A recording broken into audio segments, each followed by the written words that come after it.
Global enterprises rely on Savient's Identity Cloud for unparalleled visibility and control over every single human and machine identity. Enterprises can better secure business processes, enable digital operations, and empower everyone who works for them and with them. Savient provides right time, right level access to the digital technologies and tools they need to do their best work. Visit securityweekly.com/Savient to schedule a demo. On the Security Weekly News, I try to scan and produce a quick look at some of the major stories to help you keep up with what's going on in and around the industry in a short format. Myself, Aaron Leyland, Josh Marpet, and other guest commentators provide greater insight every week. I'm Doug White, and I hope that you'll look for the Security Weekly News in all of your favorite podcast catchers and subscribe for the latest content.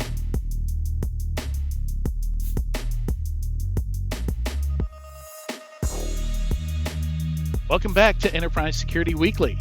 No announcements today. We're just going to jump right into the news, and we have Mr. Tyler Shields with us. Hello, Tyler. Howdy, Adrian. How are you? You look stunning as always. Great light. It looks like you're enjoying life. I am, and it's it got dark on me here. I didn't need the light on earlier, but yeah, it's nice here. I'm sitting in a hotel courtyard. The ocean and the beach are just on the other side of those windows. And it doesn't suck in Brazil. No, it does not suck. I might have to come down for a visit. It looks stunning. All right. So yeah, let's jump into the Enterprise Security Weekly News. You can check out securityweekly.com/ESW370 if you want to follow along as we go through the news, or for any links to the articles that we're covering. And let's see what we got today. So it's the week before Black Hat.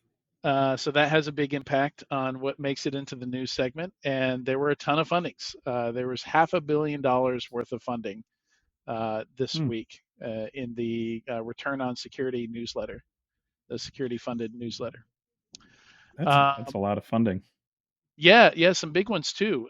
We've got 3 Series C at the start there. Vanta, automating compliance, ChainGuard, who it's incredible. Like all they're doing, I mean, maybe I'm simplifying it too much, but they're providing secure containers, right? So that you don't have to build your own secure containers. I don't know enough about what ChainGuard does. I thought they were something completely different. I think that's what they do. So they did pivot at some point. I don't know what they're doing before the pivot, but my understanding is that people get a whole lot of value out of, hey, just give me a really secure container that I can trust. So I don't have to do SCA. I don't have to worry about old versions of libraries. Like you just do all that for me. Which makes total sense, considering the amount of time that companies put into building the containers, securing the containers. There's an entire market for container security with Twistlock and all the other container security assessment vendors and runtime protection vendors. Now, if ChainGuard doesn't do runtime, that's fine. But you get rid of that whole value chain by buying one single product to fix the whole shebang and have it ready for you and hardened. You don't have to test it anymore. But it's such a I bet other if it is that simple, I bet other founders are just like $1 billion valuation and that's all they're doing.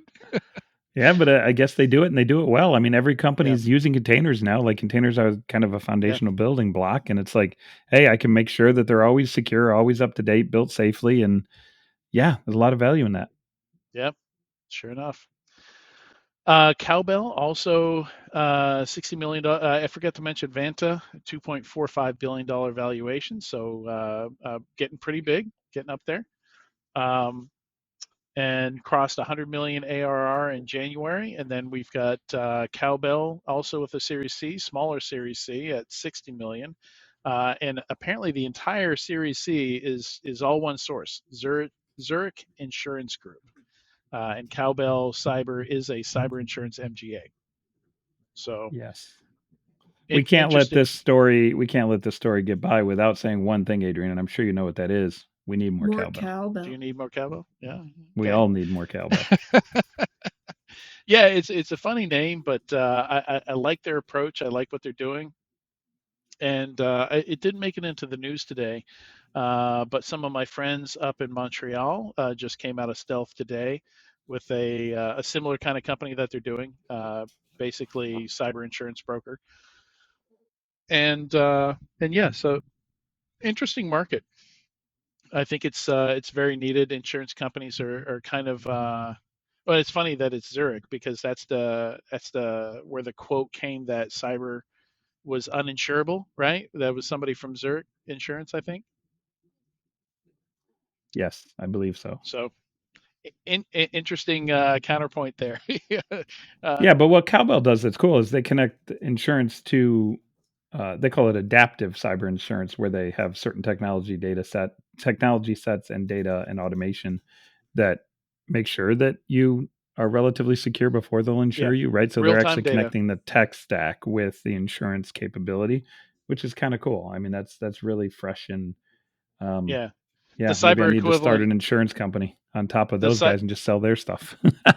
Yeah, so there's actually some controversy about this in the automotive world, and I think we might have that in the show notes here. That basically automakers were selling driver data to insurance companies without the drivers approving it or Yeah, that's allowing them not to. good. So that's number 11 there. But yeah, very and metaphorical or similar to putting the ODB2 thing in your car so that they can see your driving habits. Except cars are computers now, so you don't need the ODB2 thing in there. Like they're connected all the time anyway, so you don't even need that. Yeah, I bought a Tesla recently, and if you sign up for Tesla insurance, I believe it directly connects to the computer that is the vehicle and pulls that data down to give you automated insurance. Don't hold me to that. I'm not 100% sure because I don't use Tesla's insurance, Yeah. but I'm pretty sure that's what they're doing. Wow. But Yeah, I'm not it's sure. one, you know what, it's like, I don't hey, know how I'm I feel signing about up that. for it though. But I'm Yeah. signing up for it, right? If you sign up for it and you opt in, that's one thing. And I think what the story that you brought up, the senators turning up the heat on automakers over sale of driver data, is that they're doing it behind the scenes, and that's Yep. where things get bad. Yep. All right. Also, as we're talking about ARR milestones, story number 3 is Cato Networks surpassing 200 million. We don't talk about them a lot, but it seems like they're probably in IPO territory at this point. They've kind of steadily grown. They pivoted into SASE. Originally they're like an overlay network, and you could securely access servers that were anywhere in the world through this overlay network. But yeah, it ended up being more of a SASE play. So kind of pivoted 10 years ago, maybe. Cato's been around for a while now. They've been around for a while. It's a Shlomo Kramer company, so it's Yep. founded by somebody who's been around the block 100 years. But yeah, so they surpassed 200 million, doubling their ARR in the last 2 years. So while they've been around whatever 10 years, 8 years, whatever, however long they've been around, a long time, their growth curve is now really hitting its stride, which is refreshing to see, having doubled from 100 to 200 in the last 24 months. So good for them. Good, happy growth. I'm sure Shlomo Kramer is very happy with those results, and he's starting to turn up the heat a little bit. Zero Tier, which is number 6 under funding, did not pivot away from network overlays. They still do it. It's more of like a freemium model thing, so about as far away from where Cato Networks was as you can go. But really cool tool. I've seen a lot of people use it for community events and stuff like that. It's an easy way to, you could have a couple servers in Amazon, some in a private data center, an engineer working from home, and put together basically a private network where all those are sitting, virtually sitting right next to each other. So very, very cool technology that you can build all kinds of neat stuff with. I guess we call it ZTNA these days. Yep. Yep. Not surprising. Zero Trust Network Access, I think that stands for those that Yep. are listening. Yep.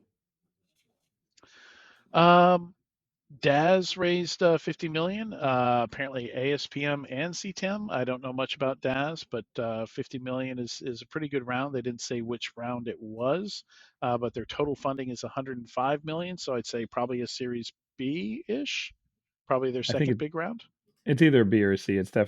definitely a healthy round, and I'm seeing a bit of a convergence. ASPM, CTEM, even to a degree, CASM, CAASM. Those markets are kind of triangulating a little bit. CASM a little bit disconnected, but ASPM and CTEM are definitely kind of colliding?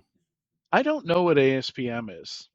It's application security. So I know what the ASPM, acronym stands for, yeah, but I don't application know what the product security is. posture management. It's so DAS is started as unified remediation, now starting to use the ASPM application security posture management term a little bit more. It covers AST, application security testing. It covers, all the ASTs, SAST, DASTs, IASTs. Okay. IAC infrastructure as code, so any sort of application code, dependency, artifact, CI/CD. Oh wow, okay. Yeah, so it covers the everything. the short version of how I tend to describe it is, if you took the concept of CSPM, which is focused on the infrastructure of the cloud and looking for the configuration state of what's happening in your cloud infrastructure environment and looking for essentially misconfigurations to find vulnerabilities. This is the same thing, but wrapping your head around it from an application vantage point, meaning, okay, it's going to look at some of the configuration of the infrastructure, but it also look at how the infrastructure is pushed, how the applications are designed. It'll connect components that are deployed in the cloud into a virtual application, because it's hard to even do that in the cloud these days. You may have 20 different APIs or cloud-based services that communicate together to create an application. But how do you know that from the enterprise side when you're viewing into the architecture? So being able to connect those components into a virtualized idea of an application, and then providing data path, communication, configuration state information around the application as a whole. Gotcha.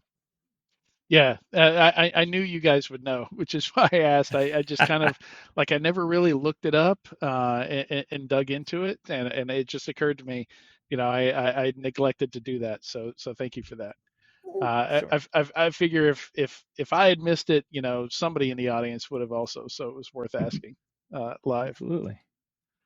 Let's see. We got Lakera, which is probably one of the more interesting AI security startups. And when I say AI security, I mean securing the use of AI.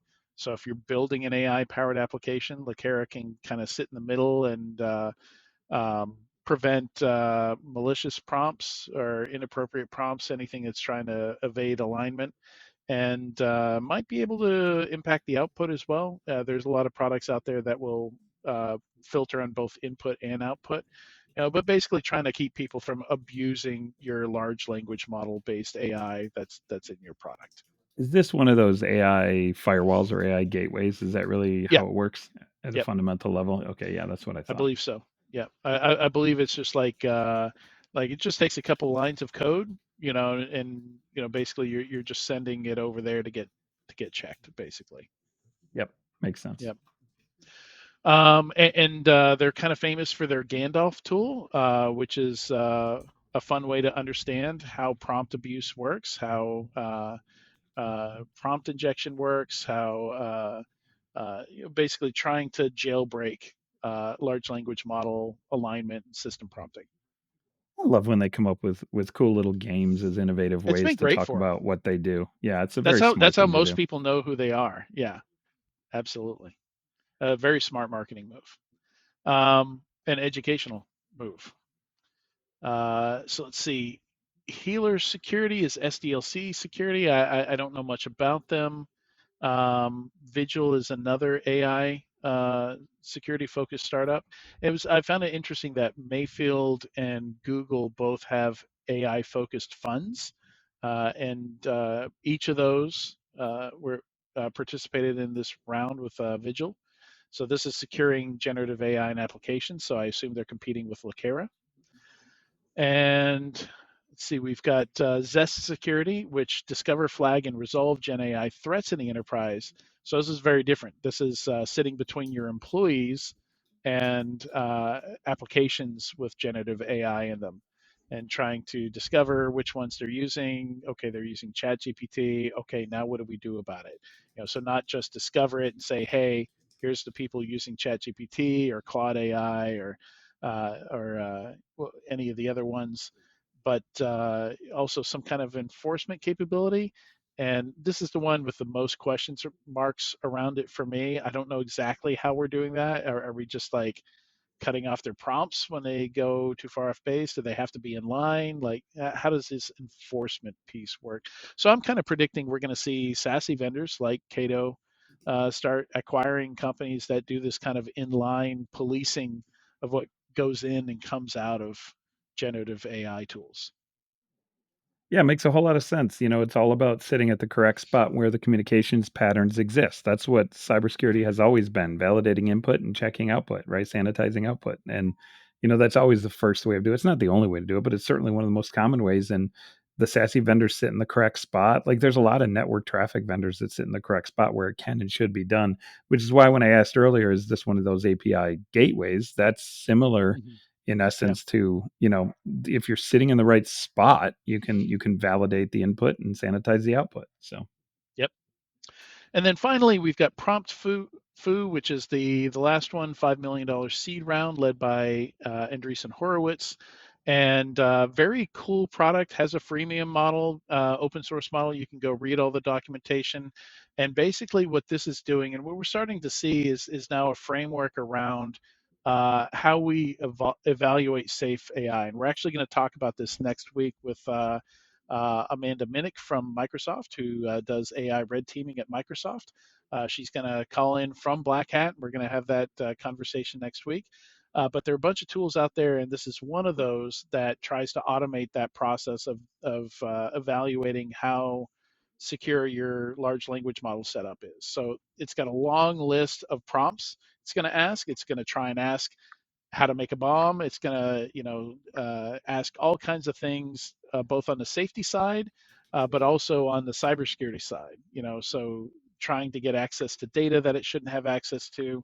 I was on the call. I did an IANS call yesterday, and I was explaining adversarial prompting to them and why they should do it. And one of the guys started doing it on the call with Microsoft Copilot. He was like, I just found a bunch of clear text passwords. I found a file full of database passwords, like right there on the call. I was like, that's it. That's some employee someday is going to do this, and you need to be the first to realize you need that to be ahead of it. Yeah. You've got a data hygiene problem, and now your AI Copilot thing is going to be the magnifying glass that reveals that data hygiene problem. So that's what Prompt.Foo does.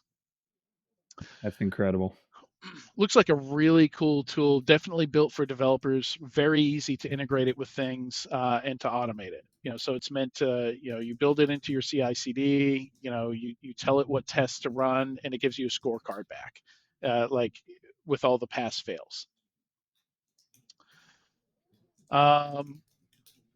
So kind of, I think of it as like vulnerability scanning your large language model is basically what this is doing, right? It's a set of rules, set of vulnerabilities you're looking for. Yeah, whenever new technology comes out, one of the first things we do as an industry is we create offensive models and offensive approaches to testing it, right? Like emulate what the hacker will do. That's the source of DAST being born, pen testing being born, all sorts of even to a degree like bug bounties came out of that kind of concept, right? So this doesn't surprise me that it's an offensive style security tool in front of a new technology. I think we get a lot more value over time as we convert that into more defensive minded approaches. However, I don't think we can discount the offensive style of cybersecurity. It's very valuable to emulate what your attackers do and find it and test it in real time. Yeah. And also this technology, it's going to be like web applications, where you can never 100% prevent people from jailbreaking the rules that you set in it. There's always going to be some kind of new evasion or encoding, and literally, like you can encode your jailbreak in base 64, send it to an LLM, and that'll get around some of these tools. That's how I jumped up a few levels in Lakera's Gandalf. At the end of the day, it's a non-deterministic system, and protecting a non-deterministic system is very, very difficult because it's a moving goalpost, right? You're kicking a field goal where the goalposts are moving around on you, and so it's not always easy to get consistency there. So, and next week's conversation is going to be all about that, basically with Amanda Minnick. So Mimecast, I think their last acquisition was Elevate Security, and now they've picked up Code42. So on a bit of a roll here. I've already heard people grumbling about it. But well, I got to go find another product to use because some folks out there not happy with what they've been doing with Elevate. They just announced some changes to that where they kind of integrating it with other things, and yeah, it's always going to happen, right? I mean, Mimecast isn't Broadcom, right? But it's still often a negative thing when your favorite tool gets acquired by another company and you don't know what its fate's going to be, how well it's Yeah. that acquisition's going to be handled. Yeah, the Code42 stuff, was a pretty popular technology, very Yeah, well received I technology know a that bunch of people are happy with it. Yeah, yeah, and I wouldn't write it off right away, right? It always depends on when the acquirer picks it up, what their plan is for it. yeah, Sometimes you even see, like in some of the bigger acquisitions, you'll even see the acquired company and technology become the dominant technology and culture within the new company. Cisco right. went through that with a bunch of their cloud security style acquisitions, where they then leaned on those companies to become the leader and fold the old stuff Hmm. into it, right? Yeah, So retaining the you team is never a big know. piece of that, right? That's absolutely correct, right? And acquisition's not just tech, it's team, it's market, People, it's yeah, momentum, it's people. There's a brand. lot of things, like brand. There's a lot of things that go into that. And I wouldn't say that it's a dead deal, right? It's a dead Yeah, tech now that it's been acquired. However, at the same time, if I was a betting man, it's an uphill battle. yeah, yeah. Give it a bit. Give them Yes. a bit. Give it a little test, give it a little time before you run from it. Let's put it that way. So I noticed the other day, Thinks has been going nuts. They usually publish blog posts maybe once a month, and they posted 5 in the last 8 days.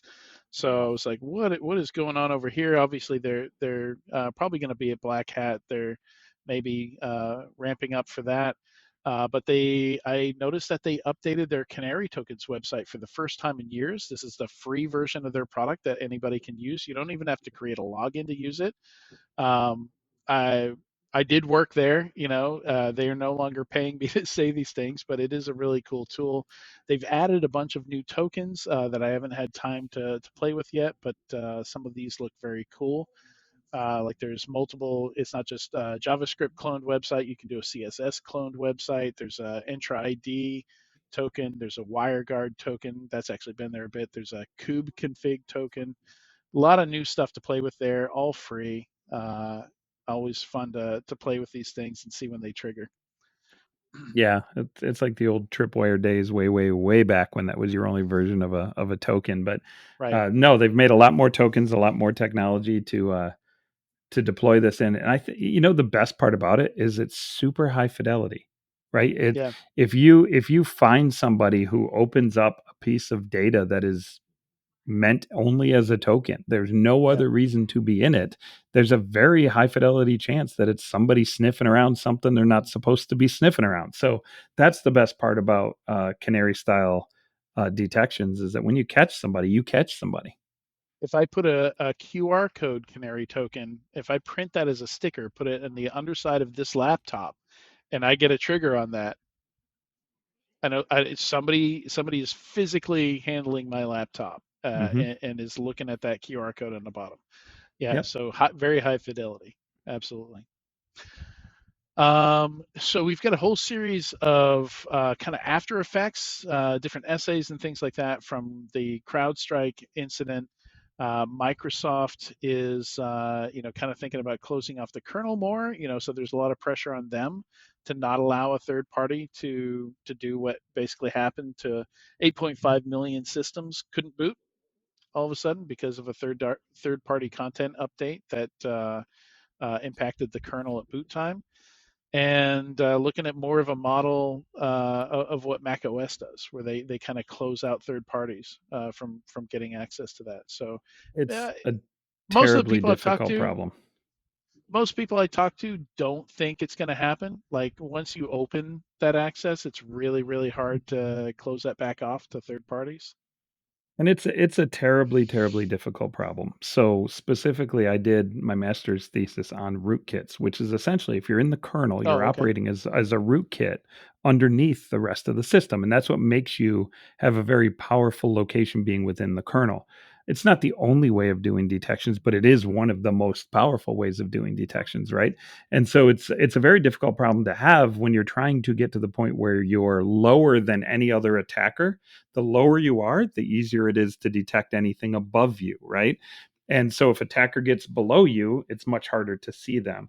And so that's kind of that catch-22 of being in the kernel. Also, the lower you get, the easier it is to make a mistake and blow the whole thing out of the water, as we saw with the CrowdStrike issue. So, will they block it? I highly doubt it, because I just think it's going to cause too many difficulties for too many companies and technologies that are already using that type of system. Are there better ways to do it? Probably. If you look at eBPF, that's a kernel-based system for Linux that actually has validation criteria and ways to ensure that it can't blow the kernel up. So there are ways to do it, and maybe Microsoft can actually focus on improving the interfaces into the kernels a la eBPF style confirmations and validations before letting anyone muck around in there. Well, and one of the challenges here is, we don't really have Mac OS 10 servers anymore. Like Windows is a very broad operating system used on a lot of different systems. It's used on point of sale. It's used as servers. It's used in VMs and clouds. It's used on laptops and desktops. And, to kind of drive this point home, I got interviewed by somebody for the story number 7 here by Beth. What's Beth's last name? By Beth Perizzo over at Tech Target. And one of the points I made is like their new Snapdragon laptops, the new Windows Snapdragon laptops, to be able to run their new virtualization-based security tools, you have to turn off S mode, which the whole purpose of S mode is to make it more like a Mac, where you can only install software from a single source, the Windows Store. So to close off people to just ad hoc grabbing software from anywhere, not checking the integrity of it or the source of it, and getting a backdoored version of OBS. Like that was they were doing that with InfoStailers for a while, where Google was even serving up sponsored links to malware-laden Windows software. So a little ironic that you have to turn off S mode, which the S stands for secure, to run the VBS additions there. So, and it just speaks to just how much stuff they have to support. Right now, they're starting to shift over to ARM. Most people still on Intel or AMD based chipsets. So it's a very complicated problem. I also made the point that this has always been kind of a conversation for AV. AV has always been disruptive. Oftentimes, it grabs files that are not malicious, and crashes applications. And I remember back to the 90s, this conversation of, is antivirus better or worse than the problem in the first place? But mostly that's taken out of our hands these days, because you don't want to be the CISO said, yeah, we didn't put antivirus on that after a breach. In a lot of cases, you're not going to get cyber insurance without it. You're not going to be PCI compliant without it. Like you're just going to be forced to use it. Yeah, I mean the biggest problem is, as you well know, is what you just discussed, and then the what they're calling the concentration risk or the homogeneity of the software, right? If it's deployed everywhere and a bug crashes all of it, then it's blown out everywhere, right? And this was a massive blowout because of how concentrated the risk was in one system. I think we're going to see that too. Maybe not now, maybe not in the very near future, but when we fast forward X years, whatever that is, 3, 5, 7, 10, with your cloud protection, your cloud workload protection technologies, your CNAPs, as those things start to kind of pull together, they operate at some very, very low layers within those workloads in the cloud. And if you start to see 1 or 2 or 3 market owners dominate the protection of servers in the cloud, you bump into this again in the future. Yeah, you're getting into the monoculture conversation, right? It's exactly right. And a monoculture specifically at a low enough level within the system to crash it. That's where things get really scary. And that's what CrowdStrike was. That's what some of your leading CNAPs will be and are in the cloud. And so we've got to watch that because we are likely to repeat this in another N years. Yeah. Do you have to drop, Katie? I do. Unfortunately, I have to drop, but thank you very much. Have fun with your next we'll let you say goodbye. All right. Bye, Katie. Yep, absolutely. Thanks, Bye. Katie. See ya. Let's see. So few interesting essays here. Yeah, so definitely a lot of conversations going on around CISOs and CISOs of public companies, particularly. Mm-hmm. You know, so last week we talked about how the SECs wanted CISOs, or the SEC wanted CISOs to be personally liable for stuff related to breaches, and that got struck down. And yeah, it's a very uncomfortable conversation where I don't know if you're going to be able to hire a CISO at a public company if there's a real chance that they could go to jail. You know, Yeah. like, yeah. Or you just have to pay them stupid money.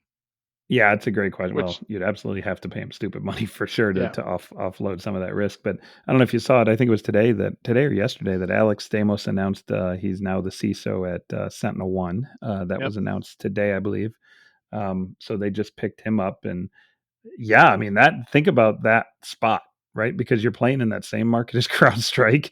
You're running a real risk of taking down the internet if you do it wrong, or a big chunk of the internet, and if you do it wrong.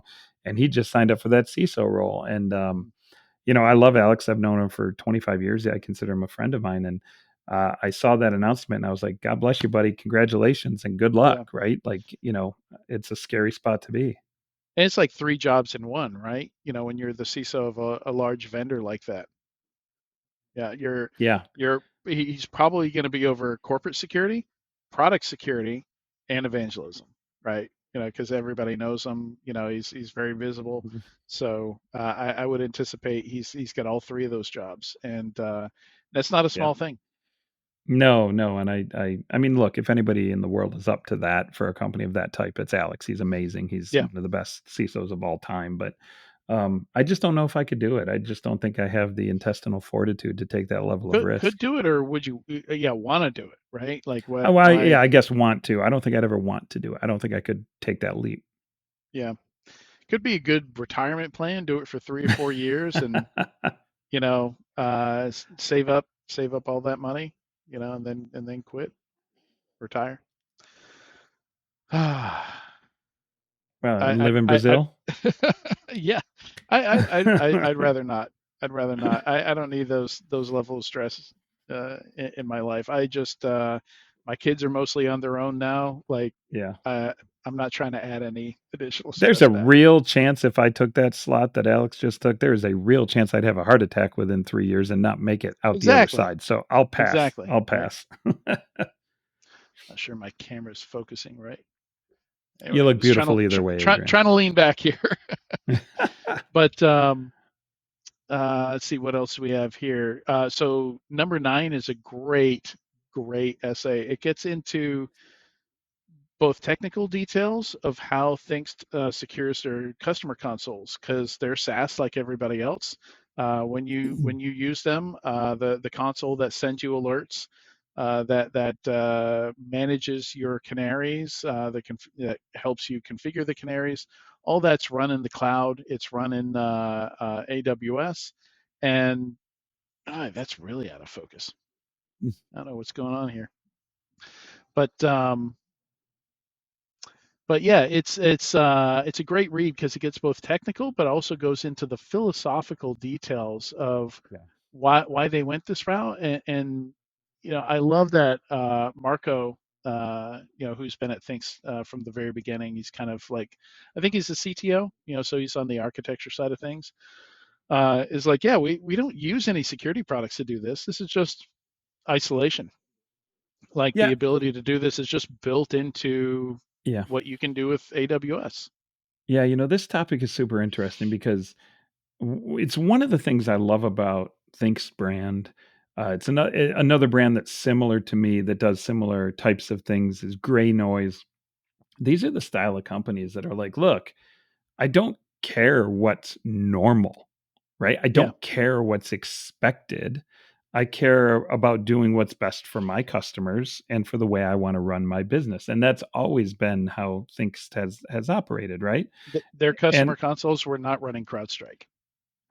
well, exactly. But my point of bringing that up is this is not normal. And the reason it's not normal is because kind of the SaaS world dominated the approach was the expectation of scale, right? You could write a single console that holds all the data together. You don't have to spin up VMs isolated for every single customer. There's so much more overhead in the way that they did it.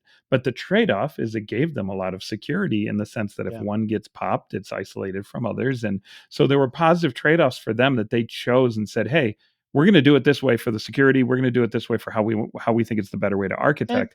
And it's working out for them. But I do wonder, and this is where the investor side of me, the businessman side of me goes in here.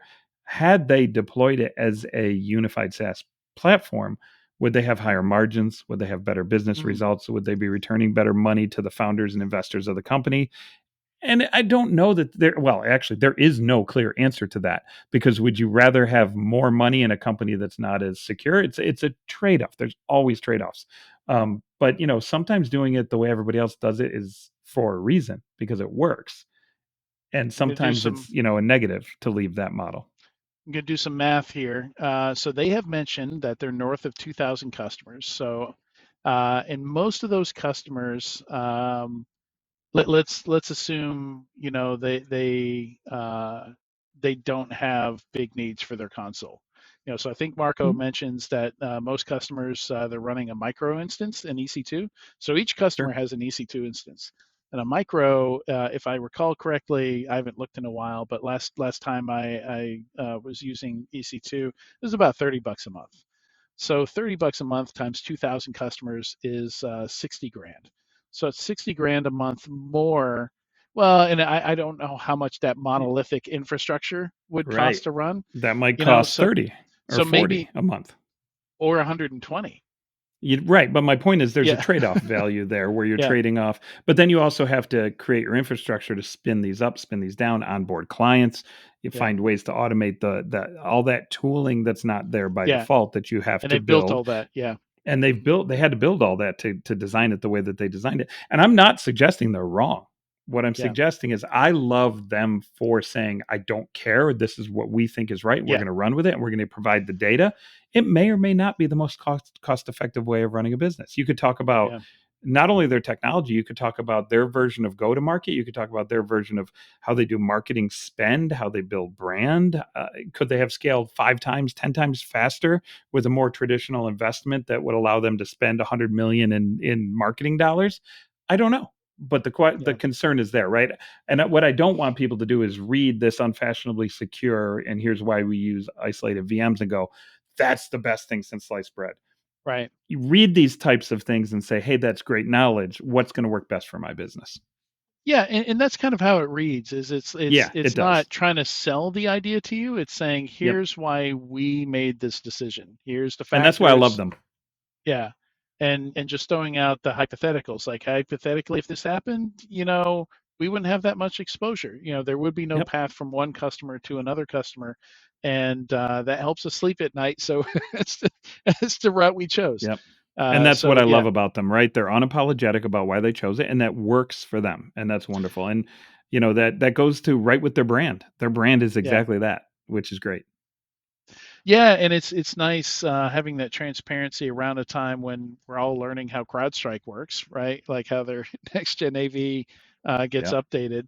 That's not the circumstances you want to be learning about a vendor's architecture, right? Like I would rather learn about the vendor's architecture this way, where they just write a blog post about it, right? Especially if I'm a customer. See what else do we have here. We talked about number 11. Number 10 is really interesting. So this is another one of those kind of going against the typical way of doing things. Talking about tips for SOCLess on call, which just brings up the whole conversation of, should we even have a SOC in the first place?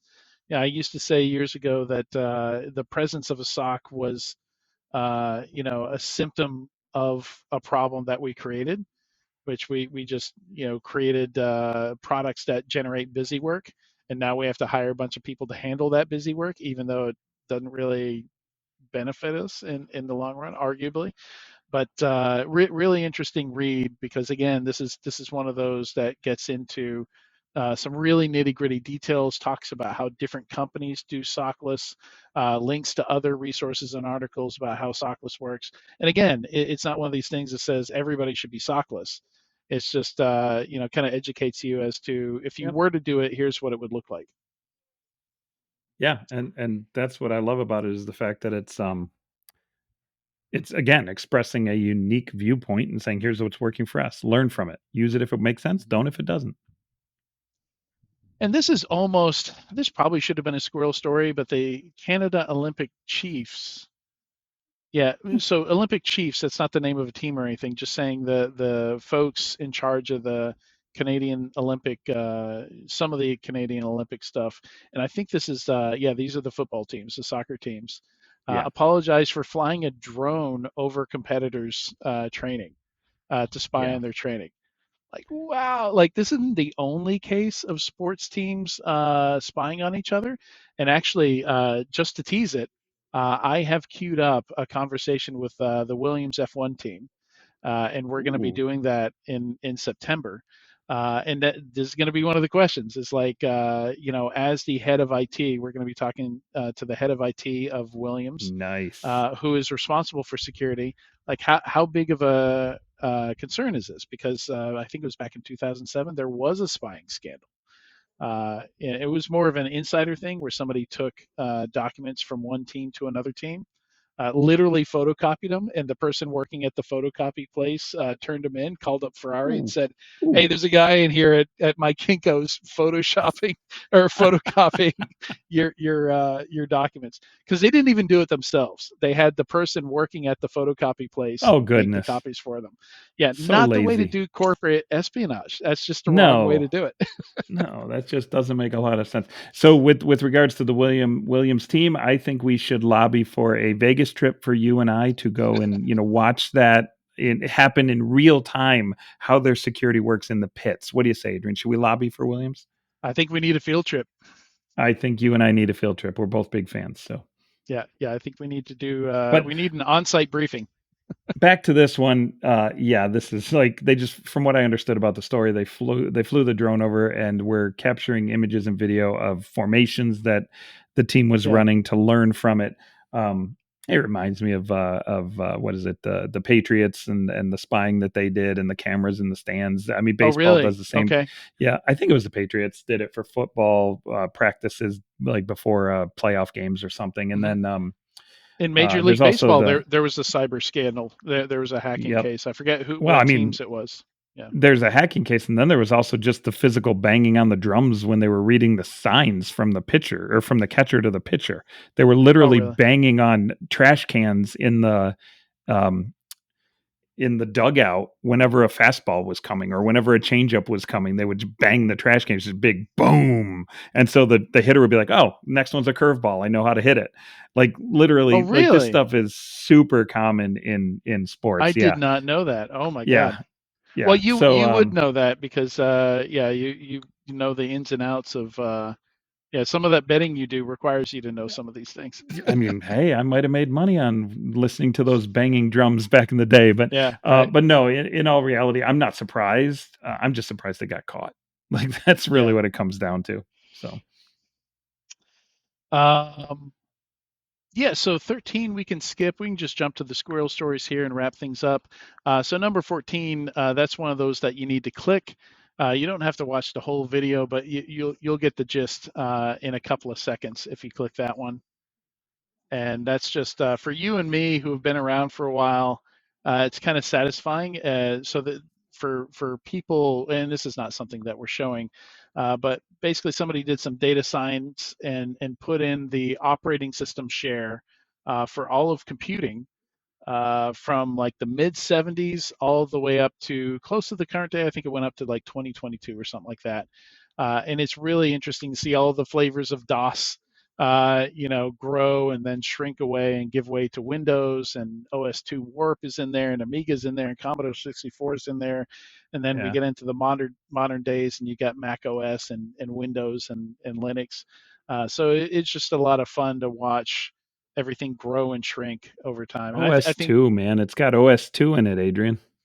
which had I used to be a big significant market OS2 share. fan. I think it had more market share than Mac OS has It had ever more had. than Mac OS for quite a while. I'm watching it live. Yeah. Yeah. Oh, and then Windows 95 came out. It was like Just boom. explodes. Yeah. Once Windows 95 hits, Windows 95 goes to almost 80%. Between 95 and 98, they're like 80 or 90% market share.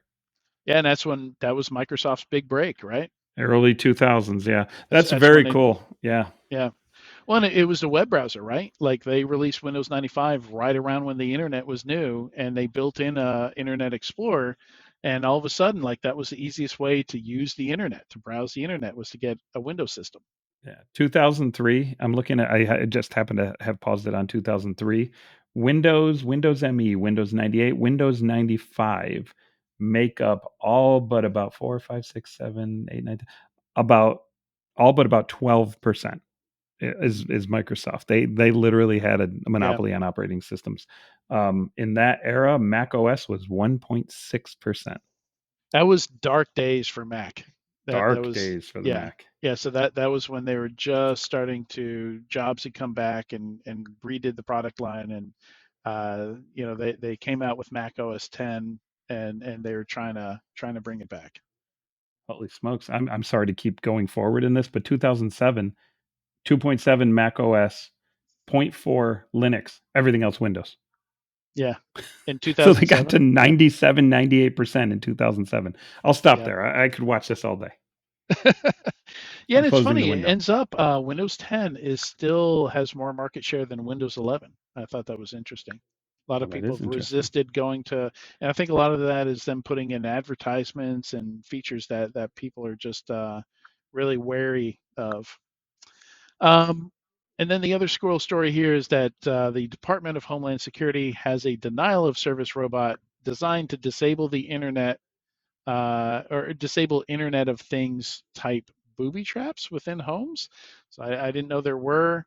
Well, I guess it makes sense, right? Like if you send a SWAT team to somebody's house, you clip the phone lines or whatever, like that's part of your SOP, right? So yeah. I've always wanted one of these. For those that haven't seen the video, click on the video. They're calling it the Swamp Dog. I just want a robot that's like that. A few months ago, Adrian, I'm sure I showed you the link. I think we even had it on one of our shows for a squirrel story or a story number 5, one or the other. But it was the flame-throwing robot dogs. You remember those? Yeah. Yeah. This is what this reminds me of, just without the flamethrower on the front. Well, this looks like the Boston Dynamics dog robot. So that looks like the chassis that they used here. Maybe they used a cheaper. One. There's a Chinese one that looks very similar. That's how much would it cost to get cheaper. A Chinese one? Let's figure that out. Adrian. Oh, it's just a couple of grand. Yeah, it's. I would have to say it's a very good thing that you and I do not live close to each other, because we would have so many stupid fun projects that we would work on together. We would. We'd both be broken, but we'd have a collection of robot dogs, flame-throwing robot dogs. Yeah, the Chinese ones are dangerously cheap. I'll say that they're within, like, we would consider spending money on it. Yeah, dangerously close. I wouldn't consider it. I would do it if you were here. If we went halvesies, it would happen. It would so happen. You and I would be chopping everything. We'd have a blast. All right. Yeah, this thing is called Neo. They called it Neo. Of course it is. Why not? Modified version of the quadruped unmanned ground vehicle, or Q-UGV, sold to law enforcement by a company called Ghost Robotics. So I guess I guess all these things resemble each other now. These dog-shaped and sized robots. There's got to be some kind of core framework that they're all buying and then innovating on top of. There has to be. DHS is increasingly worried about criminals setting booby traps with Internet of Things and smart home devices. Yeah, so like cameras that are motion detection cameras, and the cops walk in, and there's C4 that blows up the house or whatever, right? Sure. Yeah. Yeah, I'm not sure you can count on just taking down the internet to prevent that from happening. You know, I mean, you probably still want to send in like a bomb, what they call it, ordnance disposal, EOD Yep. robot. Yeah. Yeah. Just still Explosive send in the ordnance robot. So if disposal. something Yeah. explodes, it's a 2K robot and not Adrian. Yeah. Very interesting. Yeah, I just now saw the video here. Swamp dog. I want a swamp Look dog. at it splashing through the water. He don't care. He's like a honey badger. And it's going to denial of. So the denial of service would have to be wireless. They're talking about taking down Wi-Fi. Yeah, Wi-Fi jamming, which has actually existed for a long time. In fact, I believe it was Cisco with an early product took down Wall Street accidentally, like back in the late. I had jamming in my apartment in the early 2000s. It was called my microwave. Late 90s. Every time I turned the goddamn thing on, my internet would go out. Yeah. Yeah. All right. Well, that's a good place to wrap. Those are our squirrel stories for today. Thank you so much, Tyler, for joining me for the news today. Always a pleasure to see you, Adrian. And a big thanks to everyone watching or listening to this week's episode of Enterprise Security Weekly. I will not be at Black Hat or DEF CON. I will still be in Brazil, and we are doing an episode next week during Black Hat, and we'll have both our guests joining from Las Vegas. I believe it's Sunil Yu and Amanda. I'm going to blank on her last name, but really cool stuff. We're going to talk about AI, large language model, red team. Oh, sounds fantastic. All right, we'll see you then.